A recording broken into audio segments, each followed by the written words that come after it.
Siz қарды дұрыс тазаламағаннан ана кісінің үйін су алып кетті. Маған ешкім емес, айғайлама. Сіз маған ешкім емессіз.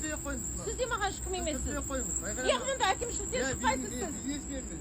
Жоқ, енді бизнесмендік бәрі неге отырмайды мына жерде? Неге сіз қашан келемен осы жерде сіз әкімшіліктің үстінде отырасыз? Мен өз қаражатыммен істеп беремін әкімшілік көмектесем. Сізге керек болса сөйтіп әкімшілікті сатып алуға болады екен ғой, иә?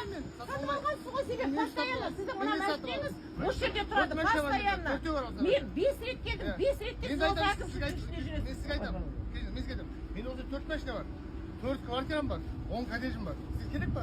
Мен бизнесменмін. Бермейсіз ба ана өзіңіздің ауылдасыңызға? Далада қаңғып қалған адамдарға неге бермейсіз? Бердік қой. Берген жоқсыз сіз. Алған жоқпын. Берген жоқсыз. Өтіріксіз. Сіз меценатпын дедіңіз ғой. Меценатпын дедіңіз. Мен түк істей алмайсыз. Әкімшілікті сатып алып отырған адамға мен не істей аламын? Қай уақытта келемін, қай уақытта өзім білемін. Әкімшілікті сатып алған адамға мен түк те істей алмаймын. Сіз сияқты менде байлық жоқ. Сіз сияқты менде байлық жоқ. Сіз сияқты жоқ. Вот байсыз. Любойды көмектесіп сатып аласыз. Ауылдың бірлігін бұзып отырған сізсіз. Иә. Сатып аласыз. Сатқын, қазақтар сатқын, сіз сатып аласыз қазақтарды. Сіз сатып аласыз адамдарды. Мен сізге дәлелдеп беремін қазір. Дәлелдеп беремін қазір.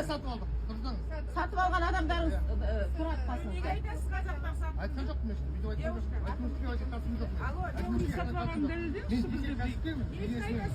Біреуге көмектескіміз көмектесем, әкімшілікке де солай. Мен өз тегіннен шығарып, ауыл тұрғындары үшін істеп беремін бәрі. Әлде де қазір істеп жатырмын. Әлде сол жұмыс істеймін жалғасты. Мына тұрған, осы ауыл тұрғындары бар ма? Ауыл тұрғындары барсыздар ғой, иә? Міне ер азаматтар, сізде неге техника жоқ, сізде неге 4 квартира жоқ, неге сізде дүние жоқ? Айтыңызшы, неге жоқ сізде?